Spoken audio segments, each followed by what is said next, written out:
Messieurs, qui est le couturier officiel de la cérémonie d'ouverture des Jeux de Paris 2024 ? Je sais que c'est pas Lacoste. Non, c'est un chausseur qui est aussi tailleur, c'est Berluti. Ouais. Berluti, d'LVMH. Et Berluti qui est connu pour ses souliers, et non pas ses chaussures, il faut dire les souliers magnifiques. C'est vraiment un plouc. Très élégant. Ah non, il faut plus dire ça. Faut plus dire ça. Et en fait, ils ont depuis quelques années des lignes de vêtements qu'ils arrivent à faire émerger dans leur boutique. On le voit de plus en plus.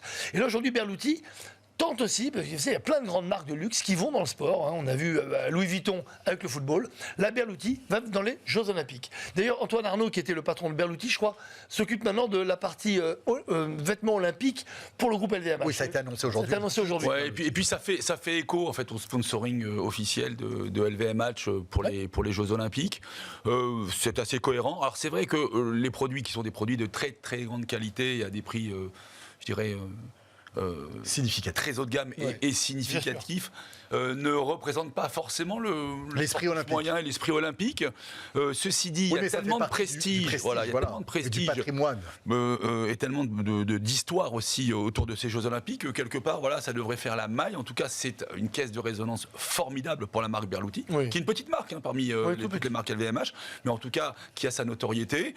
Voilà, je suis pas convaincu que ça fasse traîner de poudre auprès de tous les sportifs pour se précipiter chez Berluti pour acheter les futures collections de l'an prochain, parce que ça coûte un peu cher. Moi, je pense que... Alors, je parie l'inverse, surtout chez les étrangers, chez nos amis asiatiques. Voilà. Et j'ai les amis mais là, attention, là, il est équipementier de l'équipe de France. Bien sûr, mais ils seront à Paris pendant ces JO. Ils pourront aller voir aussi des boutiques qui, je pense, vont être améliorées aux couleurs olympiques. Et je pense que c'est une bonne façon de faire connaître la marque d'abord dans le monde entier, parce que même si on habille que l'équipe de France, le monde entier les verra. Et sincèrement, quand on est un athlète français aujourd'hui, si on arrive il y a les Italiens, plus Berluti, il y a un ADN italien, si on arrive à être au moins aussi élégant que les Italiens, chez nous, moi je dis que c'est une première épreuve sportive à remporter avec la médaille d'or. D'accord sur ce principe. Est-ce qu'on est capable de mesurer l'impact sur les ventes d'un équipementier olympique ? Est-ce qu'il y a un précédent ? Est-ce qu'on le sait lorsque Nike fait une collection totalement dédiée à l'équipe américaine olympique, ça contribue très largement à augmenter les ventes. Est-ce qu'on veut acheter l'équipement des Jeux olympiques américains ? Alors ça marche en fonction bien entendu du patriotisme de certaines nations, de certains pays. Vous savez que l'équipementier des États-Unis, étant donné que la vraie valeur des États-Unis, c'est le patriotisme. Donc ça garantit à la marque une audience énorme parce qu'elle est quelque part complice positive de ce patriotisme américain. C'est dans l'ADN des États-Unis, ça c'est vraiment formidable. Sur la France, c'est différent.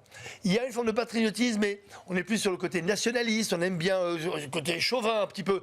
Mais je pense que pourquoi Berluti m'intéresse dans ce positionnement, et moi je pense que ça peut être très intéressant, c'est de rajouter un niveau d'élégance qui colle avec l'olympisme, autant avec le foot.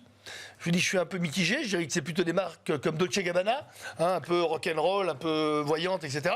Autant dans l'olympisme, il y a une forme d'élégance qui, je pense, peut complètement... Sachant que probablement que pour Berluti, je n'en sais rien, mais on verra pour les prochaines semaines, probablement que cette opération va les pousser à s'orienter beaucoup plus vers la chaussure sportswear et les vêtements sportswear. Donc, quelque part, on risque d'avoir des nouvelles collections qui sont très à la mode. Encore une fois, on le voit aujourd'hui, les chaussures de sport portées par tout le monde et venant de toutes les marques de luxe, ça fait foison. Et là, probablement que Berluti prépare peut-être une nouvelle collection sportswear, ce qui, si c'était le cas, ce serait un très bon coup.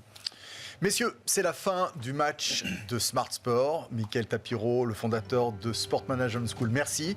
Francky Tapiro, merci. Et prochain rendez-vous avec le Smart Sport dès la semaine prochaine et vos prochains rendez-vous avec Smart immédiatement.